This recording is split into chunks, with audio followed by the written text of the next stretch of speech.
All right, let's go ahead and get started with the rest of today's material. So we're switching to talking a little bit about social and emotional development, but we're sticking to the same age range. So again, from about like birth until around 2 years. One of the first things we're going to talk about is language development. I always struggle, like, where should I put language when I do this, especially since I break things up the way I do, because language is definitely a cognitive ability, but it's also obviously hugely important for our social interaction. So that's why it kind of ended up in the social part of this. So we're going to talk about kind of the way that language develops, sort of like I was saying with gross motor skills. There's, this very predictable steps that typically most infants and toddlers go through in developing their language ability. So we'll talk a little bit about that. Then we'll switch more to talking about the kind of emotional development. We'll talk about Erikson's stages of psychosocial development. If you remember, I briefly talked about him kind of in the context of like Freud. He's the one that came up with the 8-stage theory of social development. So we'll talk about that. And then we'll talk about some emotional capacities, like the ability to self-regulate our emotions. Sorry, I lost No, you're fine. I'm good. So like I was saying, language development also tends to happen in this very predictable sort of stepwise fashion. By around the second half of the first year, so like 6 months, really children are starting to just sort of pick up on some of the pieces of language that are going to be used in the language they're exposed to. So I kind of alluded to this earlier, but so just to kind of elaborate on this. So every language has a set of phonemes that it uses as kind of like the building blocks of that language. So in English, we have, I think it's around like, I don't remember, like 30 or 40 phonemes or something like that. A lot of them correspond to the letters of the alphabet. So like ba is a phoneme and ka is a phoneme. We have multiple phonemes for some of the vowels. So like a could be a or ah. And then we also have phonemes that we don't have a single letter for, so like the TH sound or the CH sound, like th and cha, those are all also phonemes as well. So all of those like little individual sounds that we use to make up the English language, we call those phonemes. Other languages have different sets of phonemes that they use. There's often a lot of overlap between languages, but it's not perfectly overlapped. So there are some languages that use phonemes that we don't use in English. And there are some languages that don't use phonemes that we use. So one example of this in Japanese, they do not have a separate phoneme for R and L. So the ra and la sound, to someone who speaks Japanese and that's what they've grown up speaking, they literally cannot hear the difference between ra and la. Like to them, those just sound identical. There are, I think it's Hindi that has 2 different D sounds. And I can't pronounce them because I don't speak Hindi. But someone who does speak Hindi, if they were to say those 2 different D sounds, that they can hear the difference between, most of us, assuming all of you speak English and not Hindi, you would not hear the difference between those 2 D sounds. So the point is we have all these different phonemes. Some languages overlap, but not entirely. So infants in the first 6 months or so, 6 to 9 months of their life, they actually can distinguish all of the different world's phonemes. Again, the way they figured that out is kind of through like experience like I was talking about before, where they sort of gauge the amount of attention that the child is giving to different sounds. They found through those experiments that up until about 6 or 9 months, they can distinguish all the phonemes of all the different languages that we could potentially be exposed to. Around 6 to 9 months, they lose that ability to distinguish all the phonemes, and they can only distinguish the phonemes they've been exposed to in whatever language their caregivers are speaking. So if you have a baby that's growing up in an English-speaking household, around 9 months, they can distinguish the 2 Ds of Hindi, but around that time, they'll start to lose that ability to where they cannot distinguish the 2 Ds of Hindi, they can only distinguish the English phonemes. Yeah, Meredith? I was trying to remember if there's a video that like shows the actual method that they use, and it's kind of, let me see if I can describe it, but basically they have the infant, the 6-month-old or whatever is sitting on their parent's lap in a chair, and there's a researcher across from them that has like something they're doing to kind of keep them focused forward. And then there's a speaker playing just phonemes, just random sounds over the speaker. So they'll play like ba, ba, right? Like over and over. And they basically train the infant that whenever it switches, like if it switches from one phoneme to another, they're supposed to just like turn their head or something really simple. And so they start out teaching them with phonemes that are totally different sounding, so it's like easy for them. And then they test to see, do they move their head if I play the two different D sounds or if I play the R and the L sound. So yeah, and they do that, like hundreds and hundreds of times. So of course you're occasionally going to get the baby like just distracted and looking around. But if you average over hundreds and hundreds of trials, you can figure out, are they actually hearing the difference or not? So yeah. And a lot of this relates back to the synaptic pruning. So there's actually evidence that some of this loss, like they lose that ability to discriminate the phonemes, that corresponds to losing the synapses that would have coded for those different phonemes, basically. So this is a good example of where it's like, okay, well, if you're growing up only speaking English, you're never exposed to Hindi, do you really need to devote the resources to the part of your brain that can tell these two different Ds apart? Or should we maybe devote those resources somewhere else where they'll actually be used? It's kind of how your brain decides to do that synaptic pruning process we talked about earlier. So all that's to say, around 6 months, they're really just kind of starting to figure out what are the sounds that make up the language that I'm most likely to be speaking. Around 12 months is when they usually will say their first word. Usually that's going to be a very simple one-syllable word like ma or dad or, something like that. And then they will typically go in the order that's listed here. So around 1.5 to 2 years, they'll start to combine two words into kind of little like pseudo sentences. Oftentimes those two words will be like a noun and a verb, or it'll be some, they're communicating something that they want often. Like me up, right? They're asking to be picked up, or me bottle or something. So they're combining two words often to try to communicate some sort of meaning. Around 3.5 years is when they can start to form more complex sentences that follow the kind of typical grammatic structure, that it's like a full sentence. But they have all kinds of errors that they're likely to make still during this time. So sometimes they will do what's called overgeneralizing. I can't remember if I have a slide on this or not, so I might be getting ahead of myself. But overgeneralizing is where they take like a grammatical rule and they apply it to everything, even when it shouldn't be. So like we typically use ed at the end of a word to communicate past tense, like I painted the house, right? So then they will take that and apply it to everything. So they will say I runned instead of I ran. So they make a lot of overgeneralizations. Yeah. Yeah. But like they put the right one, but they don't say like. Mm-hmm. They say I like it. Yeah. It's just so funny. And I love it. Yeah. So they're doing it. They're just not pronouncing it quite correctly. Yeah. Yes. Yeah. It's like if you've ever been around a child of this age that you're not around often, it can be sort of jarring to see them like communicate with their parent because like they're speaking in a way that most people don't understand at all. But if you're around that kid a lot, you start to pick up on all those patterns, and it's almost like they have their own little language to some extent. Because yeah, their pronunciations are all over the place. We still in my household we call strawberries straw babies because that's what my son called them for like forever.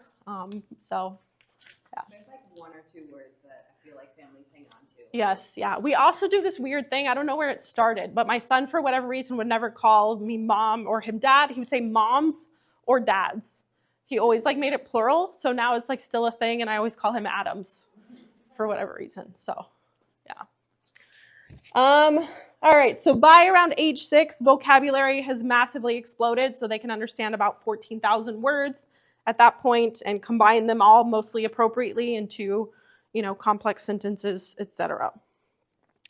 A lot of this development is driven by a huge number of variables. So, I laid this all out. Again, this is the general average, but there's wide ranges to all of these numbers and how they develop.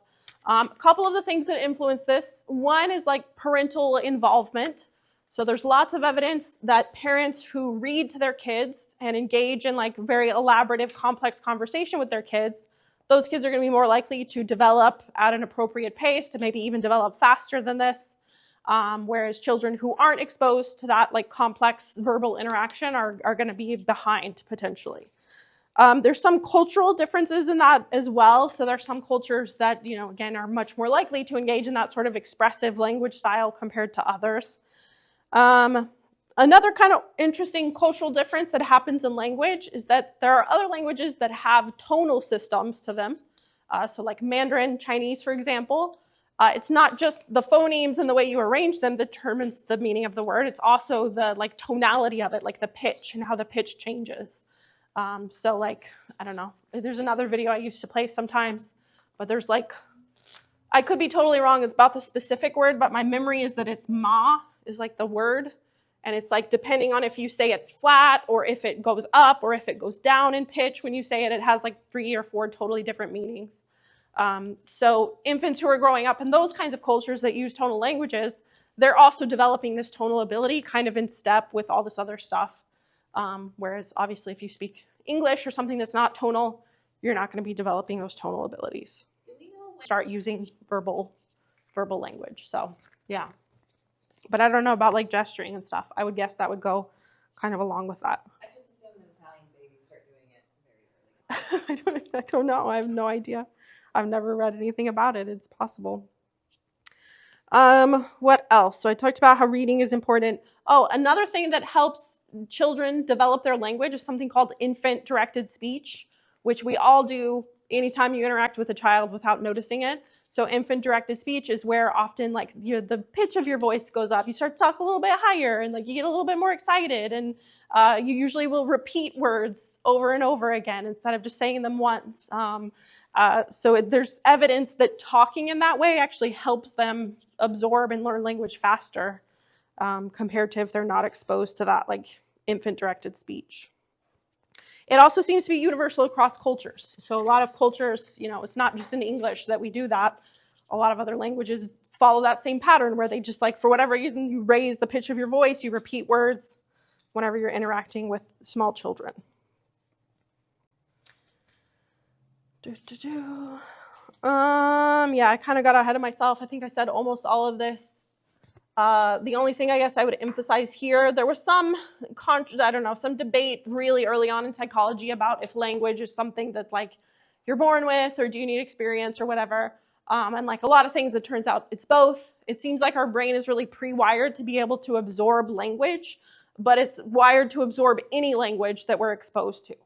So if a child is born to white Caucasian parents who speak English, but they're adopted into a Japanese culture, they're going to be able to learn Japanese just as easily as they would learn English or Hindi or any other language.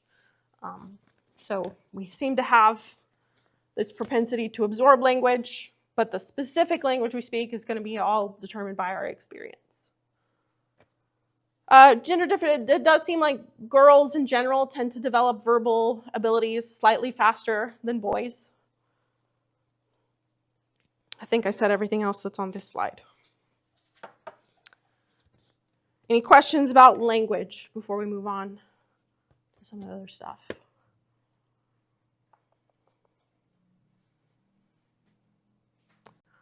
All right. So another kind of stage theory, similar to Piaget that we were talking about earlier, but this is to do with psychosocial development instead of cognitive development. This is Erikson's stages. So we'll come back to these again throughout the quarter for each sort of time period. There's 8 of these, according to Erikson. Within the first 2 years of life, according to Erikson, we go through these 2 different stages of psychosocial development. So the first stage happens in about the first year, and then the second stage is happening in the second year. They don't always line up, right? Obviously, if it was one every year, then according to Erikson, we would stop developing at 8. That's not how it works. It just so happens that the first 2 are each about a year long. So according to Erikson, the idea here is that at each stage, there's kind of this crisis that has to be resolved in order for you to develop, quote unquote, normally or appropriately or whatever. So first year is this concept of trust versus mistrust. This is what I was talking about earlier. So it's very crucial, important in the first year that the infant feels a sense of trust and bond and connection with their caregiver. That is developed through responsiveness and warmness and sort of empathy and bonding that's happening between the caregiver and the child. So again, it's as soon as the infant cries, you should, as much as possible, immediately go to them and try to satisfy whatever it is that they want. If it's food, or clean diaper, if they just want to be held. It's very important in that first year that you do not let them cry it out, but instead you approach them and give them that loving support. During the second year, you can shift a little bit more. So the idea of crying it out, if you guys are not familiar with that, the idea is basically just like let them cry until they're done crying, so that they learn to be independent and whatever. So again, in general, from what I've read, you probably should not do that in the first year, but in the second year, there are cases where maybe that's appropriate to start letting them cry it out and kind of handle things on their own, because the focus of the second year is developing a sense of autonomy. So autonomy is basically this feeling that you have control over your own life, that you can make decisions for yourself, that you're independent and separate from other people. So that's kind of the idea of autonomy. So second year is all about developing that sense, essentially. So what this looks like from a parent's perspective is providing guidance, but also lots of choice. So if you ever interact with kids yourself and they're in this sort of toddler second year, they will love you if you give them lots of choices. If you tell them, okay, you have to eat vegetables, but do you want carrots or do you want peas? You have to put on a coat to go outside, but do you want to wear the red coat or the blue coat? So just simple choices that they can make at that age that's appropriate will help them gain that sense that they have control over themselves, that they have autonomy. Also having reasonable expectations for impulse control. Some of this relates a little bit to like potty training and that kind of thing, right? Like developing a sense that I can go to the bathroom when I want to is also part of autonomy. So another, something to avoid would be being overly negative or critical or punishing whenever they make a choice, if maybe it doesn't turn out the best, letting them have whatever the natural consequences of that choice are, but not trying to intentionally punish them for a choice that they've made can also help sort of foster that sense of autonomy. So those are kind of the basic social things that they need during these first 2 years of life.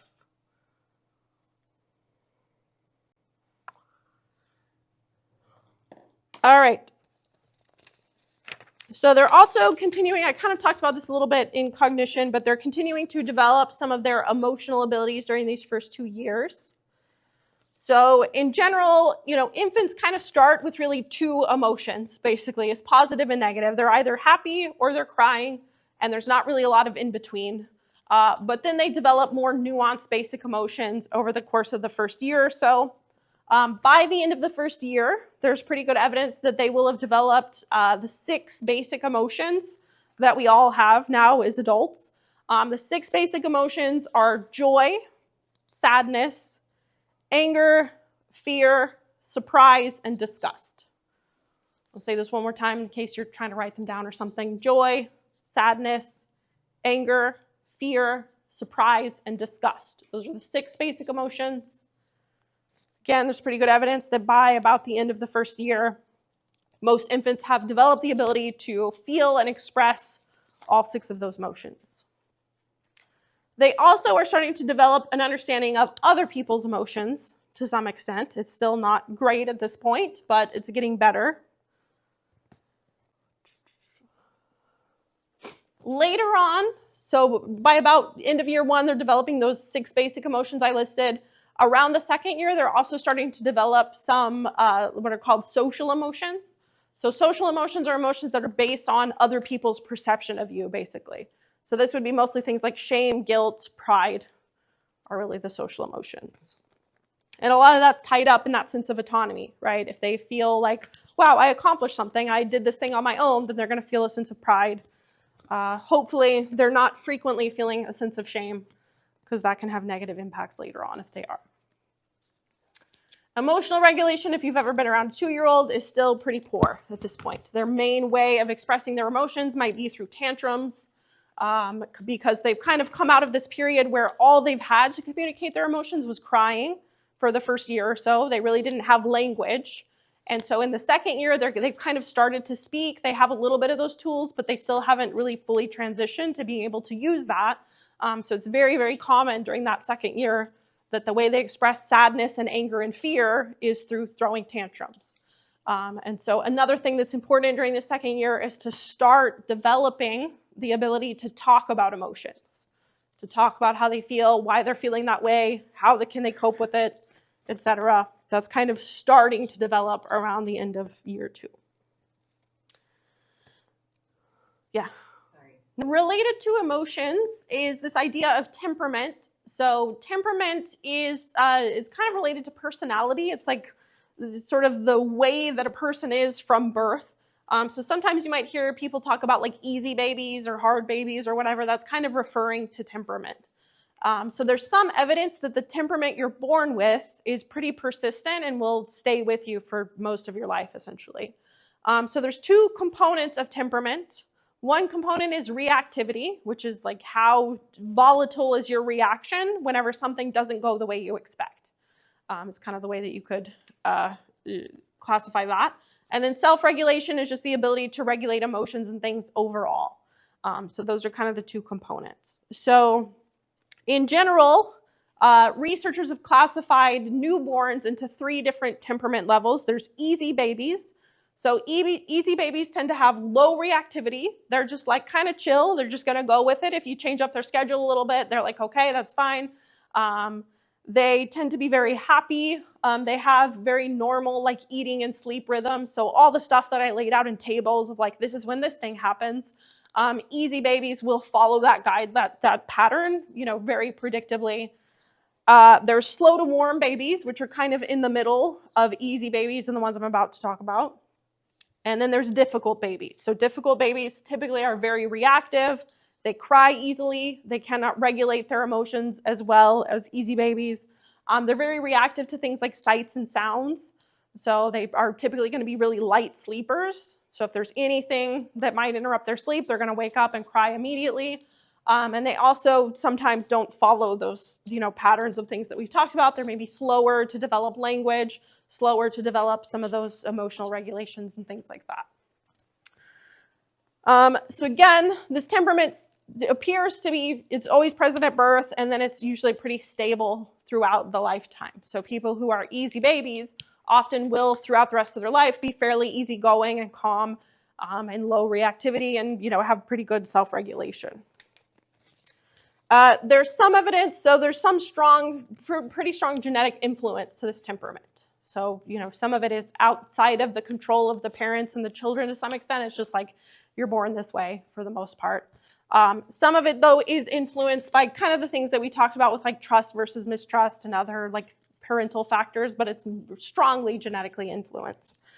So a lot of parents, if they end up with a difficult baby, they might feel like, like, what did I do wrong? Did I cause this? And a lot of times, like, no, it's just genetic. It's just you roll the genetic dice, and that's kind of what you ended up with in this infant. So sometimes temperament can affect attachment. Attachment theory is something totally separate from temperament, but they kind of interact a little bit. So attachment theory basically describes how we develop attachments to our caregivers in childhood, and then oftentimes those attachment styles can sort of linger into our adult relationships as well.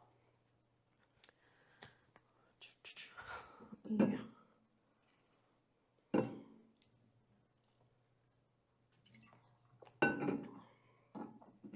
I was just reading my notes and trying to figure out why I was talking about this experiment in this notes and what it has to do with attachment. I don't remember. Something about baby monkeys. Don't know. I'm going to skip over that for now, and if it makes sense to me as I'm talking about this, I'll come back to it. You're gonna remember it. Probably. Yeah. Yes. Okay, so according to researchers, there's sort of these 4 different possible attachment styles between a child and their parent. And I have those listed here. So securely attached children are children who are comfortable with the attachment that they have with their parent.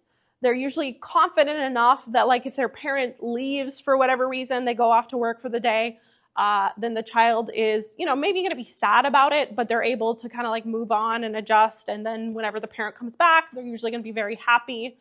I should maybe back up and say a lot of times these attachment styles are starting to show up in the first year, but they're really solidified by like end of year 2. So I should also maybe talk about like sort of normal. So most babies, whenever they're born, the first like 6 to 9 months, they have a preference for their caregiver, but they're fine being handed off to strangers. They're kind of in the state like, as long as someone's holding me, I'm happy. I don't really care who it is. Then around 6 to 9 months, most children will start to develop like a sense of stranger danger, where they're really attached to their parent and they're kind of scared if anyone else tries to pick them up or hold them. And then usually around like, I don't know, 1.5 to 2, they will normally sort of get over that stranger danger where they can do things like go to daycare, you know, eventually go to preschool and interact with other people and be okay. So that's kind of like normal course of development. So secure children will often follow that normal development I just talked about. And if you take a securely attached child, let's say around 2, and you put them in a room with a stranger, like a daycare person or whatever, and the parent leaves, then like I said, the securely attached child, they might be kind of sad, they might cry for like a minute, but then usually they're going to be able to be easily distracted by toys or whatever. They're going to go play and be confident, and then they'll be happy when their parent comes back. Insecure avoidant children will often, so whenever, if you put them in that same scenario where the parent leaves, then they will be extremely upset. Oftentimes they will continue to cry for a really long period of time and it'll be hard to console them. And then when the parent comes back, usually they will be angry at the parent and they will try to avoid them. So instead of being happy that the parent has returned, they will, they're like, oh, I'm so mad that you left. Why would you leave me? And so they will avoid even interacting with the parent. Insecure anxious will be very similar to what I just described. The parent leaves, the child will be upset for a long time, hard to console. Then when the parent comes back, the child that's insecure anxious usually will be very clingy. So they will, they might literally wrap themselves around the parent's legs and like not let them go, not want them to leave. Those are the 3 most common. And then disorganized is kind of where they sort of go back and forth. Usually they'll go back and forth between insecure avoidant and insecure anxious.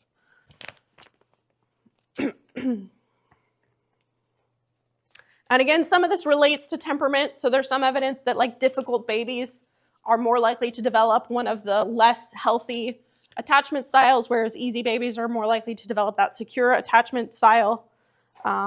So yeah. And then there's some evidence that a lot of this correlates with later issues.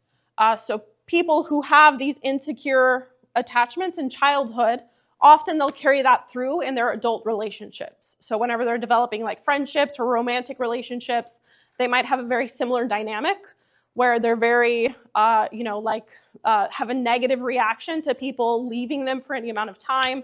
They might have like abandonment issues where, if their romantic partner is going to go out of town for a week, they might freak out and think they're leaving them or something, they can be very clingy in some cases. So, yeah.